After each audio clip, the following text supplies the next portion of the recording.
सत साहेब। संसार में हर व्यक्ति मुक्ति चाहता है। हर व्यक्ति उस प्रभु की पूजा करना चाहता है, उसकी वंदना करना चाहता है। लेकिन कबीर साहब उनकी जो बातें हैं उसका भेद ही अलग है।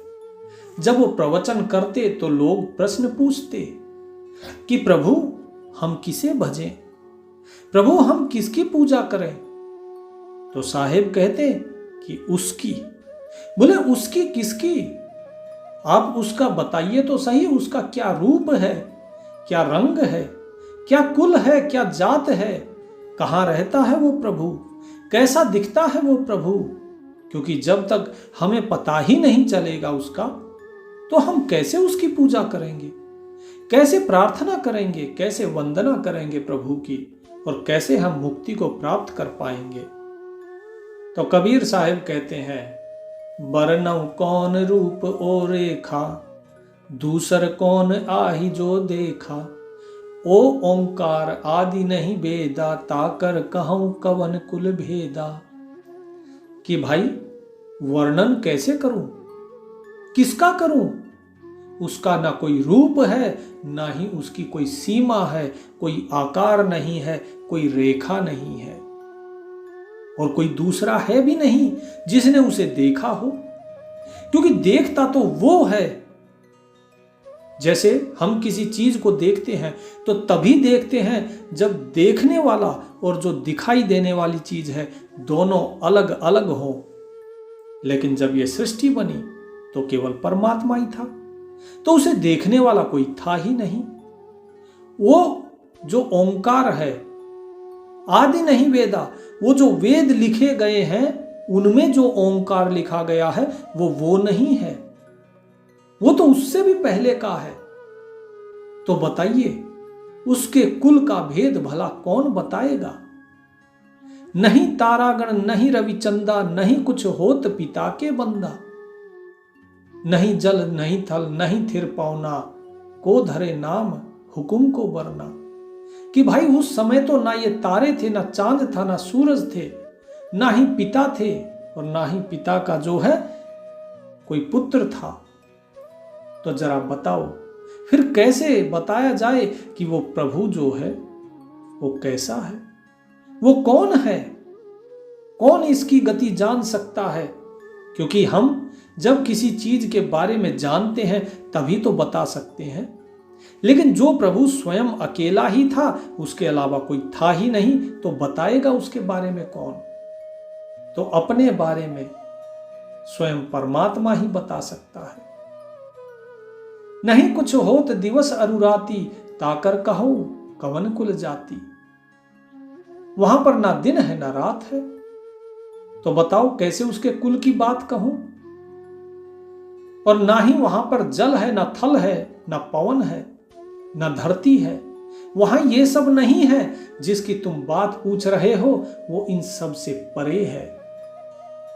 तो बताइए हुक्म देने वाला कौन था उस समय, और कौन हुक्म मानने वाला था? और जब वो अकेला ही था तो उसका नाम धरने वाला कौन था? उसका नाम कहां से आया? क्योंकि नाम तो तब रखे जाते हैं जब हमें एक को दूसरे से अलग करना हो। जहां द्वैत है, जहां दो है, वहां पहचान के लिए नाम रखे जाते हैं। लेकिन जो है ही अकेला, जो स्वयं ही है, तो बताओ क्या नाम रखने की जरूरत है? पानी संसार में एक ही है, तो इसलिए वो पानी ही है। हम कभी उस पानी का नाम नहीं रखते, उसकी गिनती नहीं करते, एक पानी, दो पानी, तीन पानी। ना ही हम कभी ये कहते कि एक हवा, दो हवा, तीन हवा, उसकी कोई गिनती नहीं होती, क्योंकि हवा तो हवा है बस। इसी तरह प्रभु तो सिर्फ प्रभु हैं, उनका कोई रूप, नाम, रेखा कुछ नहीं है। शून्य सहज मन सुमरते, प्रगट भई एक ज्योत। साहिब बता रहे हैं कि उसको कैसे जाना जाता है। शून्य सहज मन सुमरते, प्रगट भई एक ज्योत, ताहि पुरुष की मैं बलिहारी, निरालंब जो होत। कि सहज भाव से शून्य समाधि में चलो, और इस मन से सुमिरन करते रहो। जिह्वा से नहीं बताया साहिब ने, हाथ की कंठी माला फेरना नहीं बताया। क्या कह रहे हैं कि मन से सुमिरन करो। और जब मन से सुमिरन करोगे तो क्या हुआ, प्रगट भई एक ज्योत, अर्थात अंदर में एक प्रकाश, एक तेज पुंज प्रकट होगा। ये तेज पुंज किसका है? ये तेज पुंज उस मालिक का है, उस प्रभु का है। वही स्वयं को अपने द्वारा ही दिखाता है, लोगों को जनाता है अपने आप को। सोई जानई जेहु देहु जनाई, जानहि तुम ही होई जाई। कि तुम्हें तो केवल वही जान सकता है जिसे तुम जना दो, कि प्रभु को वही जान सकता है जिसे प्रभु जना देते हैं कि भाई देखो ये मैं हूं। और जो उसे जान लेता है वो फिर वही हो जाता है। जैसे बर्फ घुल जाती है पानी के अंदर और फिर वो पानी ही हो जाती है, फिर उसमें और पहले वाले पानी में कोई भेद नहीं रहता। ठीक इसी प्रकार वो परमात्मा स्वयं अपने प्रकाश से ही स्वयं को दिखाता है।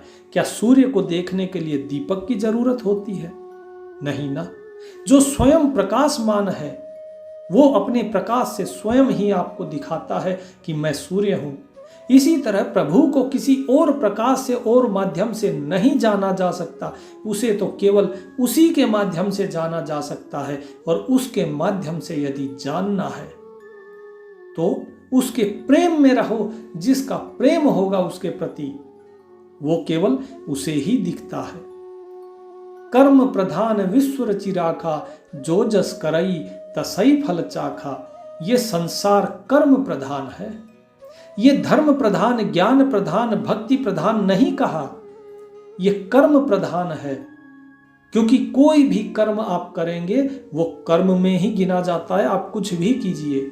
तो इसी तरह जो प्रेम करता है व्यक्ति, ये भी उसका कर्म ही गिना जाता है। तो जो प्रेम का कर्म करेगा उस प्रेम का फल प्रभु की प्राप्ति है। नाम सुमिरन कीजिए प्रेम के साथ और विश्वास के साथ, तो वो प्रभु स्वयं को आपको जना देंगे। तो क्या कहते हैं आगे, जहिया होत पवन नहीं पानी, तहिया सृष्टि कौन उत्पानी। तहिया होत कली नहीं फूला, तहिया होत गर्भ नहीं मूला। कि जब कोई था ही नहीं तो फिर बताओ ये पानी पवन कहां से आया, ये सृष्टि किसने उत्पन्न करी? सब उस प्रभु ने ही तो करी है। क्योंकि स्वयं वो परमात्मा ही था, तो ये किससे उत्पन्न हुई? उस परमात्मा से ही उत्पन्न हुई है। जैसे आपके हाथ पैर नाखून, आपके एक एक रोम सब किससे उत्पन्न हो रहे हैं? आप ही से तो ना। तो ये आपसे अलग नहीं है, इन सब को मिला के आप बने हुए हो। आपके हाथ पैर उंगलियां आंख नाक कान सब देखिए, सब कुछ अलग अलग है, लेकिन हर एक अंग का अपना एक विशेष महत्व है। बिना उस अंग के आप अधूरे हो। ठीक इसी प्रकार ये समूची सृष्टि सब कुछ उस प्रभु से ही उत्पन्न हुई है।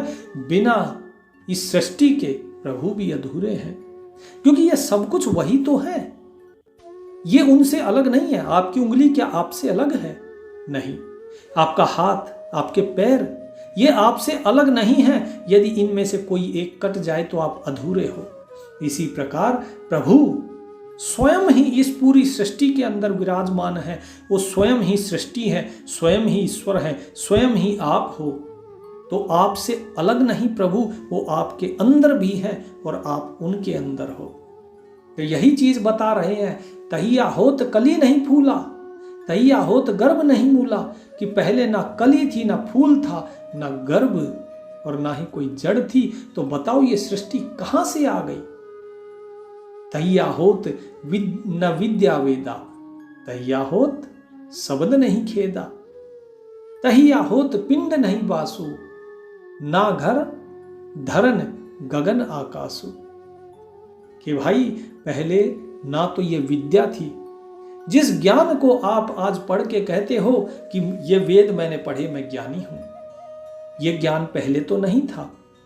जब पहले ये ज्ञान नहीं था तब क्या प्रभु नहीं थे? जिन्होंने ये ज्ञान नहीं पढ़ा, क्या उनकी मुक्ति नहीं हुई?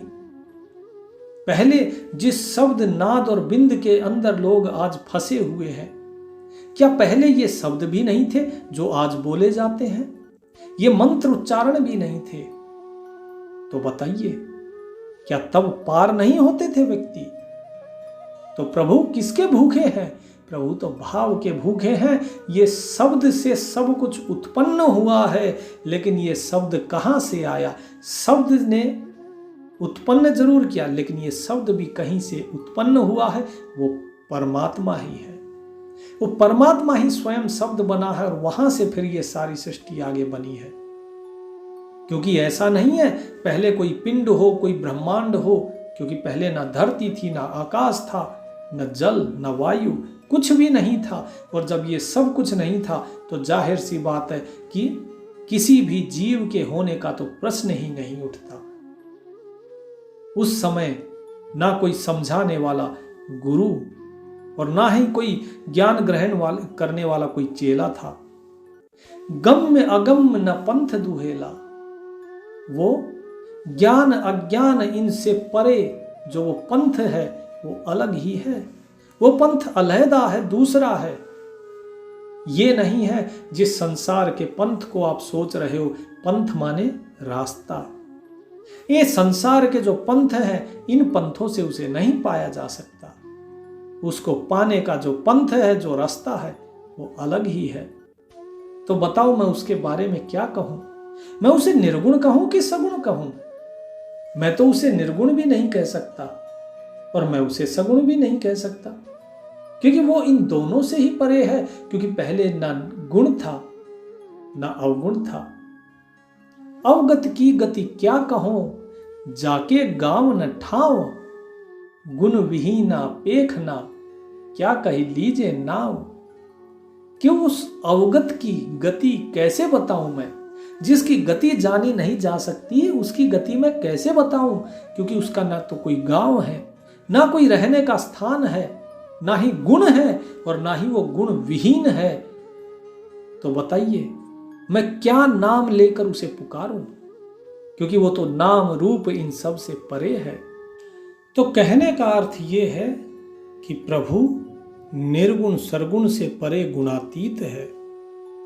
वो जितनी भी रचनाएं हैं, इन रचनाओं से परे है और इनके अंदर भी है। वो सब कुछ जो आप देख रहे हैं इसके अंदर भी है और ये सब कुछ उसके अंदर है। ये दोनों अलग नहीं है। तो इसीलिए यदि आपको जानना है तो अपने विवेक को जागृत करो। जो पांचवा तत्व आकाश तत्व इस मनुष्य शरीर के अंदर है, उसी से विवेक जागृत होता है। तो अपने विवेक का इस्तेमाल करो और देखो कि वो परमात्मा कण कण में है, वो हर जगह है, वो अपने होने का आभास कराता है। लेकिन हम सिर्फ उसी को देखते हैं जो हम समझ सकते हैं, जिसको हम देख सकते हैं, हम केवल उसे ही जानते हैं। इसीलिए बार बार साकार रूप में यहाँ पर लीलाएं होती है पृथ्वी पे। लेकिन हम लोग जब तक लीला होती है तो जो प्रभु यहाँ पर आते हैं, अवतार लेते हैं, जो संत आते हैं, हम उन्हें उस समय नहीं पहचानते और उनके जाने के बाद उनकी मूर्तियां बना के पूजते हैं। तो साहिब यही कह रहे हैं कि वो तो इन चीजों में नहीं है। वो ये सारी सृष्टि वो परमात्मा है, तो वो आपके अंदर भी है, वो आपके बाहर भी है और आप उसके अंदर हो। आप केवल ये मत मानो कि ये देह है, ये परमात्मा है। आपने एक मूर्ति बनाई, आप कहते हो ये परमात्मा है। अगर वो परमात्मा है तो बाकी कौन है फिर?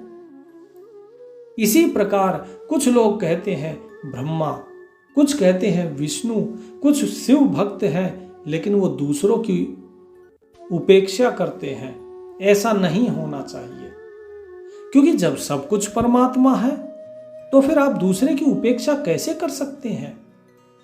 अगर हर चीज परमात्मा है तो आपके माता पिता में भी तो है, आपके अंदर भी तो है, आपकी पत्नी, आपके भाई, आपके पति, इन सब में क्या परमात्मा नहीं है?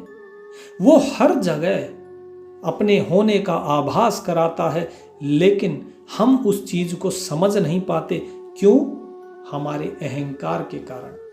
हमारा जो अहम भाव है, ये अहम भाव दूसरे के अस्तित्व को स्वीकार नहीं करता है, और यही कारण है कि उस परमात्मा के कण कण में व्याप्त होने के बावजूद हम उसका अनुभव नहीं करते हैं।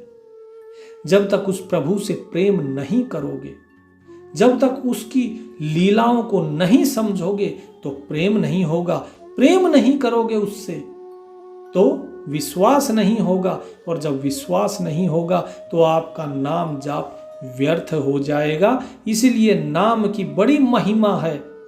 बिना नाम के पार नहीं उतर सकते, लेकिन ये भी सत्य है कि बिना प्रेम और बिना विश्वास के ये नाम जाप व्यर्थ है। इसीलिए कबीर साहिब ने स्पष्ट रूप से कहा, मोह को कहाँ ढूंढे रे बंदे, मैं तो तेरे पास में, खोजी होए तुरंत मिल जाऊं, एक पल की ही तलाश में, कहें कबीर सुनो भाई साधो, मैं तो हूं विश्वास में। तो प्रेम और विश्वास रखिए प्रभु में। जिसके हृदय में प्रेम है, विश्वास है, वो उसे पा जाएगा और बाकी लोग रह जाएंगे।